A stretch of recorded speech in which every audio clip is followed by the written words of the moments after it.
Bonsoir chers amis, c'est avec un très grand plaisir que j'ai décidé aujourd'hui de m'adresser à vous, tout simplement pour partager des notes que vous avez reçues depuis un certain nombre de jours, à savoir les notes utiles pour l'argumentaire de Benno Bokk Yakaar. Notes, comme je l'ai dit au niveau du titre de cette vidéo, ont été produites par le secrétariat du comité central du PIT. Comme beaucoup d'entre vous, les contraintes du démarrage de la campagne ne m'avaient pas permis de lire et d'exploiter ces notes, mais je n'ai jamais un seul moment perdu de vue qu'elles étaient extrêmement importantes, parce que non seulement venant d'un parti que je connais, le PIT Sénégal, mais parce que tout simplement basé sur des faits réels. Donc j'ai pris la décision d'en faire une exploitation sous forme de lecture pour pouvoir en faire bénéficier plus d'un. Et il est clair que ces notes pourront servir de base argumentaire, non seulement à nos candidats, mais à l'ensemble des camarades et des amis qui aujourd'hui sont sur le terrain pour porter effectivement la réplique et la contradiction à l'opposition qui continue à étaler son programme de déniement et de calomnie. Les élections législatives du 30 juillet 2017, comme vous le savez, se tiennent après 5 ans de pouvoir de Benno Bokk Yakaar. Et ces élections sont à 2 ans de l'élection présidentielle de 2019. Ce qui fait de ces législatives pour Benno Bokk Yakaar une élection à la fois de bilan et de perspective. Pour l'opposition, par contre, ces législatives sont traitées comme une élection présidentielle, dans l'objectif déclaré de battre le président de la République et de le faire partir à cette occasion. Bien entendu, l'opposition a pleine conscience que si Benno Bokk Yakaar gagne les législatives, le candidat de cette coalition à l'élection présidentielle de 2019 aura de très grandes chances de l'emporter sur tout autre candidat. L'opposition a pleine conscience de ce fait. D'où sa volonté ou son obligation de faire de ces législatives de 2017 une élection présidentielle anticipée. La confusion qu'elle entretient à cet égard sur la nature des élections du 30 juillet 2017 s'élève ainsi au niveau d'une stratégie axiale de conquête du suffrage du peuple. Rien d'étonnant dès lors qu'au plan tactique, l'opposition fasse corps pour porter le discrédit sur le processus électoral, tenter de semer le doute sur la transparence et la sincérité du vote,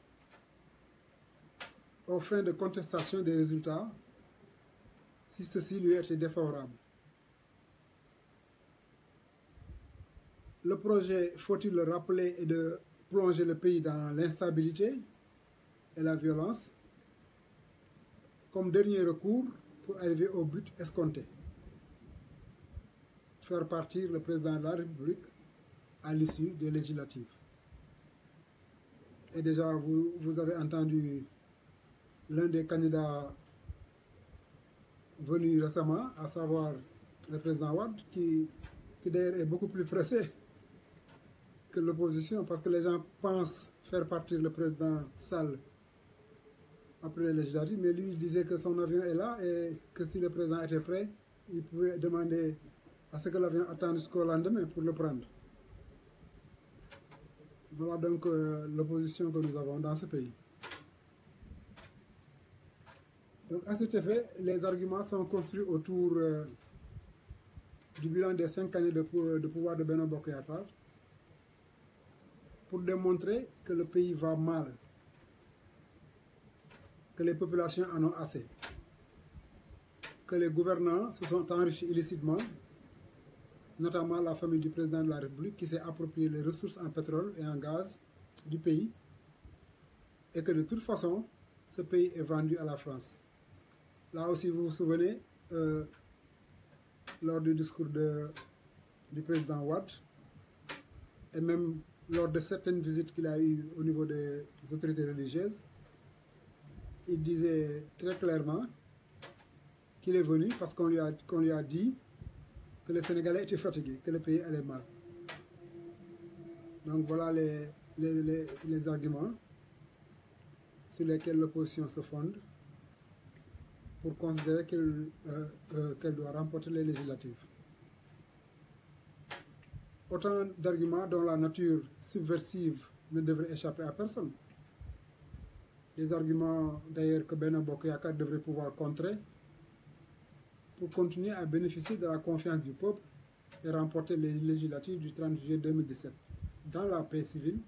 et la stabilité. Le pays va-t-il si mal au point que les populations en ont assez? Les éléments du bilan du gouvernement peuvent donner des réponses pertinentes à cette question. Ils révèlent que le pays n'a jamais été aussi bien, au point que les populations sont tout à fait fondées à garder espoir dans l'avenir avec Benno Bokk Yakaar.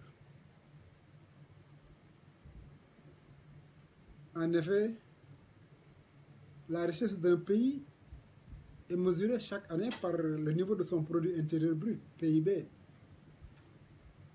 et le niveau de satisfaction des populations par la répartition des résultats de cette croissance. Or, le taux de croissance du PIB durant ces 5 années de pouvoir de Benno Bokk Yakaar a épousé la tendance à une hausse forte et régulière, d'année en année, depuis l'avènement du plan Sénégal émergent, PSE, en 2014, soit durant 3 années consécutives sur les 5. Si la croissance a été de retour dès 2012 avec un taux de 3,4% en 2012, contre 1,7% en 2011 sous le régime du PDS, elle a vite manifesté en 2013 des signes de faiblesse avec un taux de 3,5%, induisant de graves inquiétudes quant à notre capacité de réduire significativement le lourd déficit budgétaire de 5,9% du PIB hérité en 2012 du régime du PDS. Les correctifs apportés furent à la fois aussi bien politiques, avec le départ du Premier ministre d'alors, de Benno Bokk Yakaar, Abdoul Mbaye, et de son ministre de l'économie et des finances, Amadou Kane, tous issus de la société civile et nommés en 2012, qu'économique avec l'adoption du PSE en 2014. L'efficacité de ces mesures de correction s'est fait sentir dès 2014, tant au niveau de la reprise de la croissance qu'au niveau de la maîtrise du déficit budgétaire, sans porter atteinte ni à la masse salariale qui a continué, sans porter atteinte ni à la masse salariale qui a continué d'augmenter, ni aux dépenses d'éducation et de santé qui se sont consolidées depuis lors, pas plus qu'aux dépenses d'investissement public sur fonds propres. En effet, le taux de croissance s'est installé dans une dynamique d'amélioration forte et durable, comme en atteste le taux de croissance de 2014, 4,3%, ceux de 2015 de 6,5% et de 2016 de 6,6%. Le déficit budgétaire, en ce qui le concerne, est passé de 5,9% en 2012 à 4,7% en 2015, puis à 4,2% en 2016 et prévu à 3,7% en 2017. La masse salariale, elle, est passée de 427 milliards en 2011 à 538 milliards en 2016. Les dépenses d'éducation de 276,3 milliards en 2011 à 376,9 milliards en 2016. Celle de la santé de 106,3 milliards à 150,1 milliards en 2016. Et les dépenses d'investissement sur fonds propres de 517,7 milliards à 611 milliards en 2016. Dans le même temps, les dépenses de train de vie de l'État ont été significativement réduites depuis 2012, avec la politique structurelle de l'État et de rationalisation combinant des mesures ponctuelles, telles que la suppression ou fusion de structures administratives, la résiliation de logements conventionnés, et des mesures permanentes, telles que la réduction de la facture de téléphone de l'État, l'identification et la suppression des niches de gaspillage dans le fonctionnement courant des services. À titre d'illustration, il est loisible d'évoquer la réduction des dotations consacrées aux fêtes et cérémonies, conférences, congrès et séminaires, ainsi qu'aux lignes habillement et accessoires à hauteur de 429,56 millions de francs CFA. La révision à la baisse des crédits destinés à l'achat de mobilier, matériel de bureau, matériel informatique, véhicules et autres biens amortissables, à hauteur de 2,262 milliards de francs CFA. Au niveau des services ayant eu à procéder aux mêmes achats, dans un passé récent, ce qui laisse supposer que les équipements concernés sont encore utilisables. De tels acquis dans la réduction du train de vie de l'État apportent un démenti cinglant aux accusations de l'opposition de malgouvernance et d'enrichissement illicite de nos gouvernants. Nul n'ignore que cette exigence de réduction du train de vie de l'État, émise depuis les Assises nationales de 2008, a été retenue comme le meilleur moyen de lutter contre toute gestion gabégique de ressources publiques aux fins d'enrichissement illicite sur le dos des contribuables. C'est à cette fin du reste que la CREI a été réactivée, l'OFNAC créé, le CENTIF renforcé. Tout cela avec un raffermissement de l'indépendance des juges et des juridictions,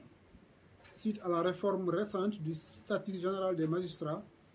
et de celle de la Constitution. De même, l'Agence de régulation des marchés publics a été réformée dans le dessein de lui accorder une plus grande autorité, des compétences davantage élargies et une efficacité encore plus grande. Autant d'éléments révélateurs de la malveillance de l'opposition,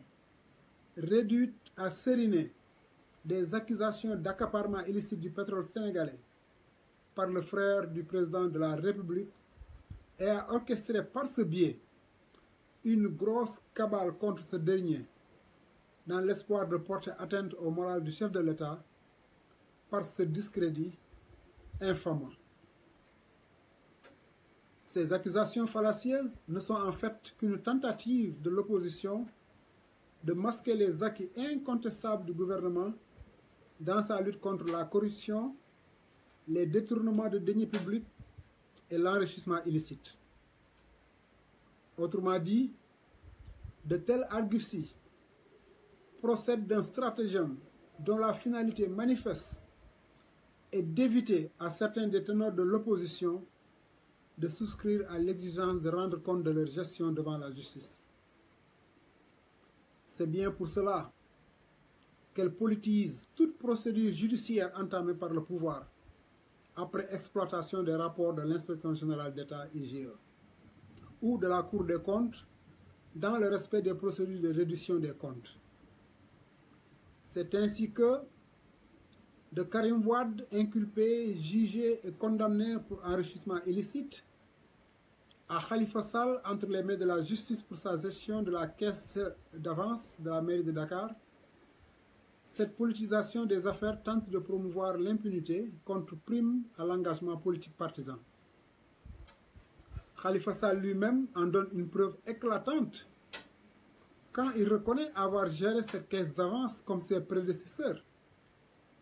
alors qu'il a été le premier à être élu en 2009 pour mettre en œuvre les conclusions des assises nationales sur la bonne gouvernance et la reddition des comptes, pour rompre avec les pratiques de gestion héritées du régime de Wade. C'est aussi cette politisation de dossiers judiciaires qui sert à l'opposition de fonds de commerce, l'amenant à taxer la gouvernance de Benno Bokk Yakaar du président Macky Sall de régime autoritaire et d'artisans du recul des libertés démocratiques. Qu'ils ont donc la mémoire courte, ceux qui oublient les arrestations de journalistes comme Madiambal Diagne, les saccages des organes de presse, 24 chrono, les coups de marteau contre Talla Sylla, les victimes de la place de l'Obélisque, pour voir dans la gouvernance du régime de Benno Bokk Yakaar du président Macky Sall un quelconque germe de recul démocratique. En vérité, jamais le Sénégal n'a connu autant de liberté d'expression et de manifestation que sous le régime actuel. Des acquis démocratiques qui viennent du reste d'être consolidés avec les récentes avancées contenues dans le nouveau code de la presse.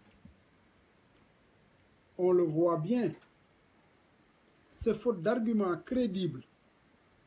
pouvant être articulés contre le régime de Benno Bokk Yakaar du président Macky Sall que l'opposition s'adonne à l'amalgame et à la politisation des dossiers judiciaires pour pouvoir exister, par le biais d'agitations permanentes quant à de prétendus reculs démocratiques. Par ailleurs, les bonnes performances macroéconomiques du régime de Benno Bokk Yakaar ont été accompagnées par une meilleure répartition des résultats de la croissance et par une plus grande réduction des inégalités sociales et territoriales. En effet, les salaires du secteur public et du secteur privé ont vu leur part des revenus de la croissance augmenter durant la période, avec la baisse de la fiscalité sur leur traitement et salaires dès 2014, tandis que les retraités du secteur privé ont vu entre 2012 et 2017 leur pension augmenter de 40%, ce qui se traduit par le fait que l'allocataire qui percevait 100 000 francs CFA en 2012 perçoit aujourd'hui 146 410 francs CFA. L'actuelle politique budgétaire repose sur un plus gros coefficient du degré d'indépendance du pays, avec la part des ressources internes dans le financement des investissements publics qui passe de 28% contre 72% de ressources externes en 2000 à 58% contre 42% en 2016 et à 64% contre 36% en 2017. Indication utile. La part des ressources internes dans le financement total du budget de 2017 est de 67% contre 33% de ressources externes, les dons budgétaires et les dons programmes compris. Cerise sur le gâteau, ces performances macroéconomiques et sociales sont accompagnées d'une stratégie de désendettement du pays avec un taux annuel d'accroissement moyen de notre dette qui est passé d'un taux moyen de 21% entre 2007 et 2011 à un taux moyen de 14% de 2012 à 2016. l'année 2016 affichant de manière particulièrement notable un taux moyen de 12,7%. Le service de la dette publique totale, en ce qui le concerne, passe de 34,8% des recettes budgétaires en 2011 à 30,5% en 2016. Le Sénégal est donc devenu plus souverain que jamais. Dès lors, sur quoi donc l'opposition se fonde-t-elle pour accuser le gouvernement de Benno Bokk Yakaar du président Macky Sall de vendre le pays à la France? Généralement, c'est la place qu'occupent Total et Orange dans l'économie du Sénégal que l'opposition exhibe comme preuve d'une telle forfaitaire. Cette opposition ne sait-elle pas que ces entreprises, dont le siège est en France, sont des multinationales dans le capital desquelles la France ne détient respectivement que 16,2% et 25,04%.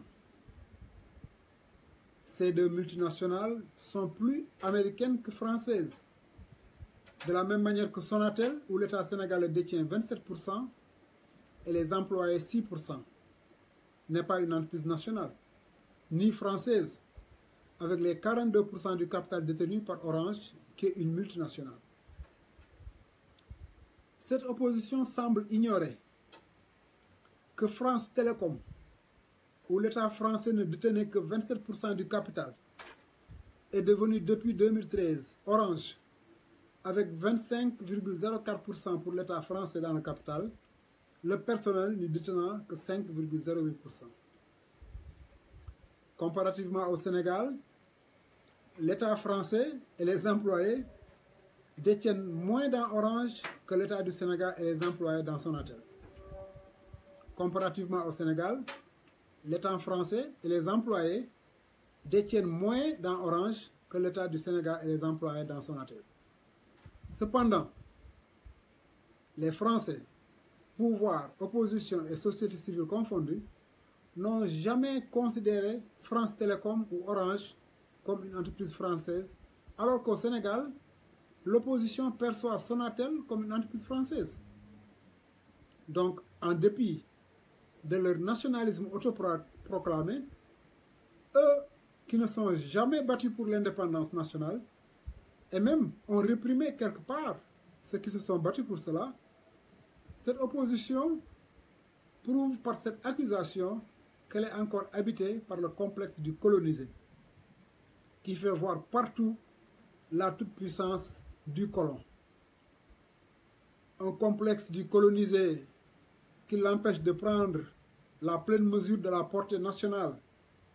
de la renationalisation de Transrail et de Sunor, que Wade avait bradé aux Français, Advance, pas à une multinationale en France, et la juste lutte des travailleurs de la Sonatel contre son projet de vente d'une partie du capital qui détient l'État du Sénégal à France Télécom, devenu Orange, pour lui permettre de détenir la majorité du capital de cette entreprise. De même, cette opposition cherche, dans l'accès au marché public, les raisons de son accusation d'apatride portée contre le pouvoir sous prétexte que les entrepreneurs nationaux y sont marginalisés. Une accusation qui révèle à quel point cette opposition est ignorante des changements intervenus depuis 2012 dans l'utilisation des marchés publics par le pouvoir. Elle ne veut pas comprendre que le régime de Benno Bokk Yakaar du président Macky Sall a rompu totalement avec la pratique favorite du régime de Wade, consistant à recourir aux marchés publics pour se fabriquer artificiellement une nouvelle classe d'entrepreneurs, à substituer à celle-ci qui a existé sous le régime des socialistes pour en faire une base politique et sociale à soi. On s'en rappelle, les grands marchés publics étaient morcelés pour être distribués à une clientèle politique qui en usait et en abusait pour s'enrichir au détriment des entrepreneurs, dont le seul tort était d'avoir vécu sous le régime des socialistes. Ainsi, les marchés publics de moyens de booster la croissance étaient détournés pour enrichir une caste de parasites qui ont été de véritables freins à la croissance économique du pays, en érigeant les passe-droits, les délits d'initiés et la corruption en mode de gestion des ressources publiques. Depuis l'avènement en 2012 du régime de Benno Bokk Yakaar et du président Macky Sall, les marchés publics ont retrouvé leur fonction naturelle de tirer la croissance économique du pays, notamment après l'adoption d'un nouveau code des marchés publics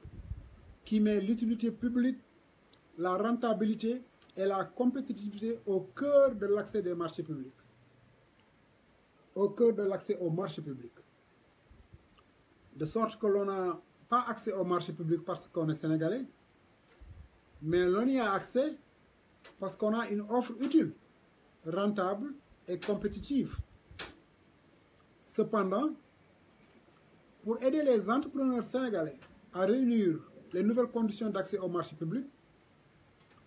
le président de la République leur a recommandé de s'unir en cartel ou autre afin d'avoir la taille critique nécessaire pour, avec l'appui de l'État, pouvoir compétir valablement à l'accès aux grands marchés publics, qu'il n'est plus question de morceler pour se fabriquer une clientèle politique. C'est bien cette rupture avec l'ordre ancien qui a dérouté l'opposition habituée aux pratiques du régime de Wade en la matière. Ainsi, le régime de Benno Bokk Yakaar du président Macky Sall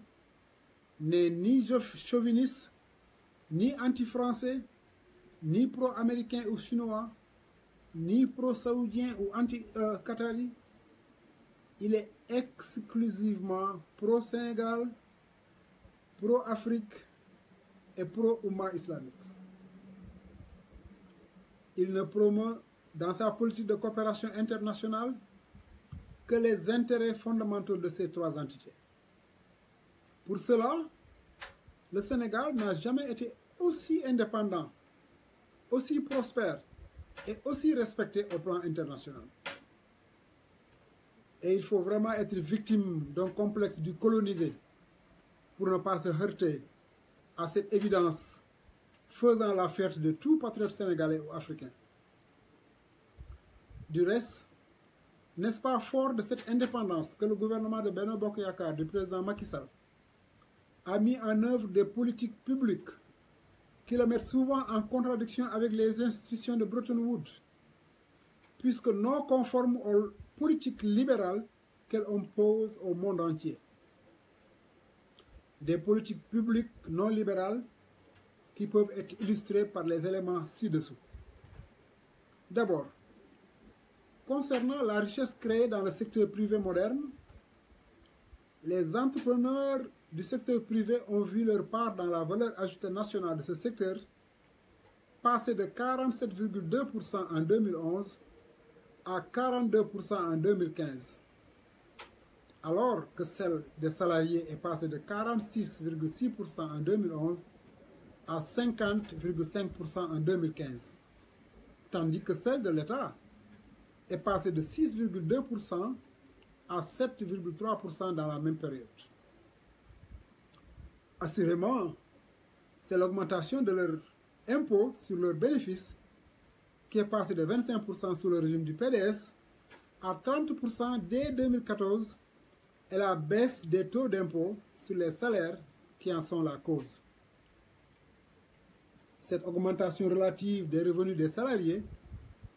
est intervenue dans un contexte d'une plus grande maîtrise de l'inflation, comme en témoigne l'évolution du taux déflateur du PIB dans la période. En effet, le niveau général des prix mesuré par le déflateur du PIB est passé de 4,2% en 2011 à 2,3% dès 2012, avant de devenir négatif en 2013 avec moins 2,5% et en 2014 avec moins 0,9%, pour s'établir à plus 0,1% en 2015 et plus 0,8% en 2016, grâce à une politique d'administration des prix des denrées de consommation courante en lieu et place de la liberté de ces prix en cours du temps du régime du PDS et que préconisent toujours les institutions de Bretton Woods. Pour rappel, le départ du gouvernement de Malick Gakou comme ministre du Commerce est lié à son opposition au maintien de l'administration des prix de la farine pour conférer au principal leader de la commercialisation de ce produit, le groupe Mimoran, le soin de déterminer librement le prix de ce produit stratégique dans la consommation des Sénégalais. Cette meilleure répartition de la croissance à travers l'impôt et l'administration des prix a été consolidée par des politiques publiques et des programmes spécifiques qui visent à réduire les inégalités sociales et territoriales que notre pays traîne depuis des décennies comme un boulet attentatoire à l'unité nationale. Ces politiques publiques renforcent le rôle de l'État dans l'économie et la régulation sociale à la place du marché, prenant ainsi le contre-pied des exigences de moyens d'État des institutions de Bretton Woods. Concrètement, cette volonté politique s'est traduite par la création des bourses familiales, l'avènement d'une politique de couverture maladie universelle, CMU, à travers des mutuelles de santé auxquelles des ménages titulaires de bourses familiales et les handicapés titulaires de cartes d'égalité des chances et les personnes âgées de plus de 60 ans titulaires de la carte Sésame adhèrent gratuitement grâce à une prise en charge de leur cotisation par l'État. Par ailleurs, les inégalités territoriales qui se sont aggravées durant des décennies à cause des conséquences du développement inégal, inhérentes aux lois du marché, du développement du capitalisme dans notre pays, ont été frontalement prises en charge en vue de leur réduction significative par des programmes spécifiques comme le programme d'urgence de développement communautaire, PUDC, et le programme d'urgence de modernisation des axes et territoires frontaliers, PUMA, ou le programme de modernisation des villes de l'intérieur, Promovol. Au vu de tout ce qui précède, il est incontestable que le pays et les populations n'ont jamais été mieux servis que de nos jours. Dire le contraire, c'est faire preuve de mauvaise foi manifeste, de démagogie électoraliste. La seule ombre dans ce bilan élogieux est le niveau encore insuffisant du taux de croissance du PIB encore inférieur à 7%, qui est le niveau dont tous les analystes économistes s'accordent à dire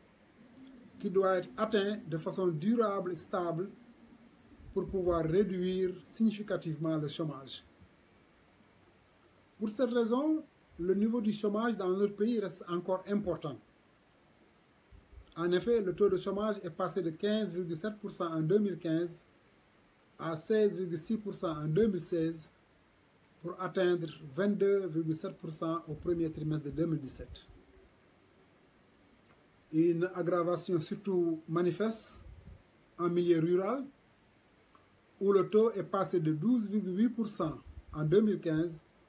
à 16,1% en 2016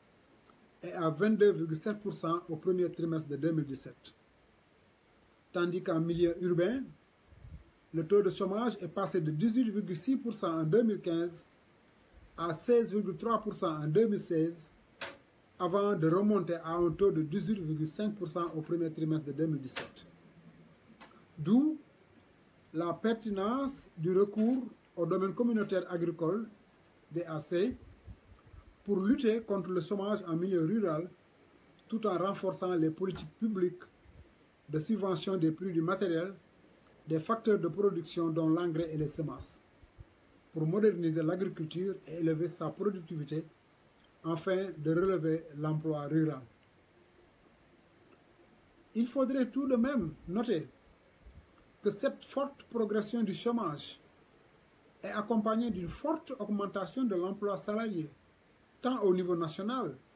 qu'urbain et rural. C'est ainsi que le taux du salariat est passé au niveau national de 28,7% en 2015 à 38,4% en 2016 et 42,6% au premier trimestre de 2017.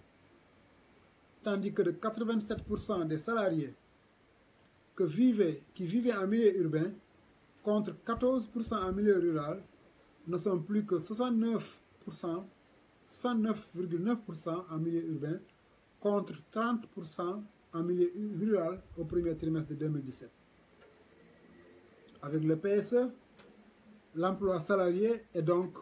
s'est donc ruralisé à grande vitesse. Une ruralisation des salariés qui n'a pas d'impact négatif sur le niveau des salaires moyens mensuels, qui est passé de 114 152 francs en 2016 à 125 437 francs au premier trimestre de 2017. Notons au passage que pour mieux promouvoir l'emploi salarié, l'Assemblée nationale a adopté le projet de loi 29/2014, abrogeant et complétant certaines dispositions de la loi 97/17 du 1er décembre 1997, portant code du travail sur le stage et l'apprentissage. Précisément parce que le patronat du secteur privé moderne a eu à recourir massivement et abusivement au stage et à l'apprentissage pour satisfaire des besoins en emploi, en contournant les dispositions du Code du travail de 1997. Dans ce Code du travail, le stage qui existait n'était prévu que pour les travailleurs en activité. Or, il y avait de nouveaux besoins pour les jeunes diplômés qui n'avaient pas un environnement pour pouvoir prétendre faire des stages dans les entreprises, dans les conditions les meilleures. Cette politique de précarisation du travail, d'emploi bon marché et d'évasion fiscale et sociale porte donc préjudice autant à ces nouveaux travailleurs qu'à l'État. Ainsi, pour mettre fin à ce type d'emploi précarisé et mal payé, le Code du travail a dû être révisé en y inscrivant le stage et l'apprentissage. Les stagiaires bénéficieront désormais de 4 types de contrats de stage dont les modalités seront fixées par décret. Il s'agit de stages d'incubation, d'adaptation et de pré-embauche et de qualification. Le contrat de qualification va permettre aux jeunes qui ont une expérience d'acquérir de nouvelles compétences, tandis qu'avec le contrat de stage pré-embauche, des jeunes vont faire des stages à l'issue desquels ils pourront prétendre à une embauche au sein de l'entreprise. C'est avec cette politique que les jeunes vont acquérir des compétences et le Sénégal arriver enfin à une adéquation entre la formation et l'emploi. Ainsi, contrairement à ce qui est à cours dans beaucoup de pays, avec les exigences de liberté du marché du travail qu'imposent les institutions de Bretton Woods,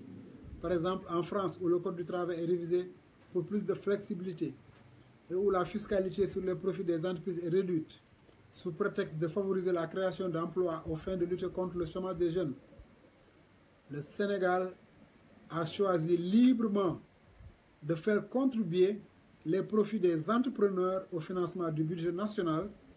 et de réduire la flexibilité du travail comme moyen de créer des emplois stables et décents et diminuer le chômage. C'est en cela que ceux qui traînent le régime de Benno Bokk Yakaar du président Macky Sall de libéral et d'apatride font preuve d'ignorance de la nature nationale, sociale et panafricaine de celui-ci. Dans tous les cas, la situation dans l'économie nationale et dans le marché du travail va s'améliorer dès 2018, du fait que le Sénégal va atteindre un taux de croissance de 7%, ce qui fait naître l'espoir d'une croissance forte et durable avant même le début d'exploitation de nos nouvelles ressources en hydrocarbures. Or, avec ces ressources additionnelles, le Sénégal va véritablement avoir les capacités propres pour devenir une société prospère et de justice inclusive, avec la poursuite des politiques publiques mises en œuvre dans le PSE. Au total, avec des acquis aussi importants et une trajectoire aussi prometteuse, les législatives du 30 juillet devraient être l'occasion saisie par les citoyens sénégalais pour donner à la majorité présidentielle une majorité parlementaire claire et nette, devant lui permettre de consolider les avancées réalisées dans la paix civile et la stabilité et ouvrir à notre peuple les lendemains de prospérité accrue. En définitive, voter Benno Bokk Yakaar, c'est voter pour l'indépendance nationale, le progrès économique et social, pour plus de démocratie et de liberté, pour une Afrique unie et prospère, dans la paix et la stabilité. Je vous remercie.